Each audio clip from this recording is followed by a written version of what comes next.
So I'm Omar Nour, and I'm the first professional Egyptian triathlete in history, and I'm gunning for the 2012 Olympics. And so my story started as I'm a regular guy. Went to Hopkins for pre-med, was supposed to be a doctor, dabbled into business. Last second, pulled the plug after getting into medical schools and dabbled into business, loved it. My brother and I started starting our businesses together. And in the process of starting our business, if anybody's started a business out there, you'll know you get fat. Massively fat. And the reason why you get fat is because it's stressful. You're doing everything yourself. It's a startup, you know? I mean, that's what you know. And you're constantly eating out, and you're taking people to eat out, business development or whatever, and you end up eating a lot, sleeping very little, and stressing out. So I got heavy, very heavy, and twice, not once, but twice, getting into my car, you know, it was a low car, and getting into the car, all of a sudden I hear a kruk, and I'm like, what is that? And literally, my suit pants tore. The entire bottom of my suit pants tore, and my underwear was in the wind, and I couldn't go back home. So I literally, twice it happened to me. I went to marketing, to like business development stuff, and I had my underwear hanging out in the wind. And I'm like, you know what? That's enough. Like, something's got to change. And then a friend of mine, Ish, if he ever sees this, he you know, want his name in there. So Ish was like, you know, I'm doing this triathlon thing. I'm like, oh, what's a triathlon? And this was 3 years ago. And I weighed about 225. So 105 kilos, pretty hefty, but I'm a tall guy. And he's like, oh, triathlon, this is what you do. I'm like, yeah, sign me up. And he's like, what do you mean sign you up? I'm like, yeah, just sign me up.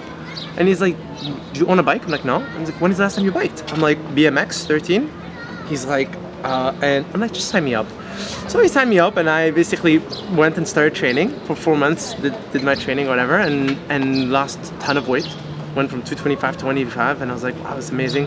And through there, I met Adrian Fenty, the ex-mayor of DC, who actually became one of my really, really good friends over the past 3 years. And he's actually gonna be here.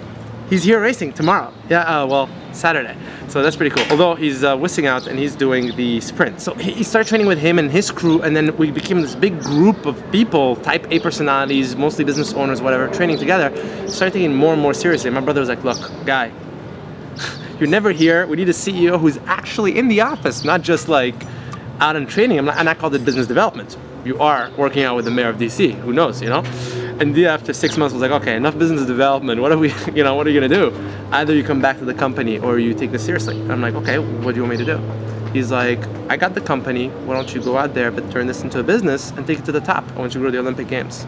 I'm like, all right, done deal. Egyptian Federation hadn't started yet. And luckily, 3 months later, the Egyptian Federation was created. It really wasn't because of me, it was just coincidence, which I'm gonna call fate. And then, so contacted them, etc.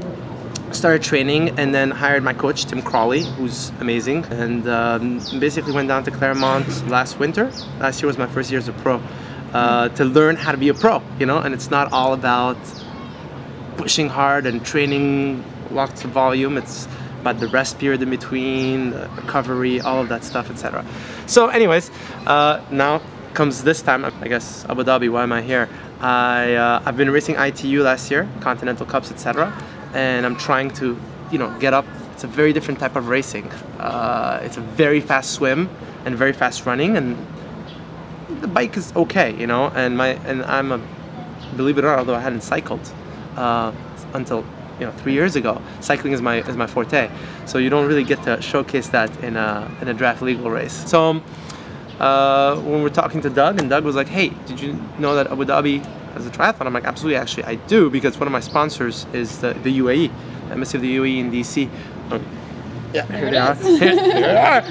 And so they told me, hey, do you know, would you like to go do it? And I'm like, I would absolutely love to go do it. I mean, it's perfect. It's a perfect opportunity. You know, it's the biggest triathlon in the Middle East, and seeing that I am from the region, I am the child of the region. It would behoove me to come and say hello and showcase. Although it's not my distance, you know, it's not at all what I train for. But one day it will be.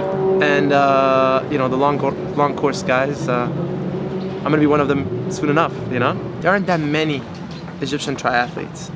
There's a few. A lot of junior guys, which is very promising. It's fantastic to see the younger guys.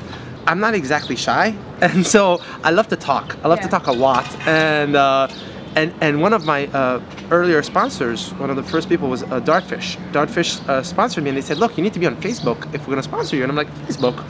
I hate Facebook. I live in the real world. Why would I go out and do this digital stuff? They're like, look, this is how you promote yourself, so we want you to be on Facebook. I'm like, okay, well, I'll try it out.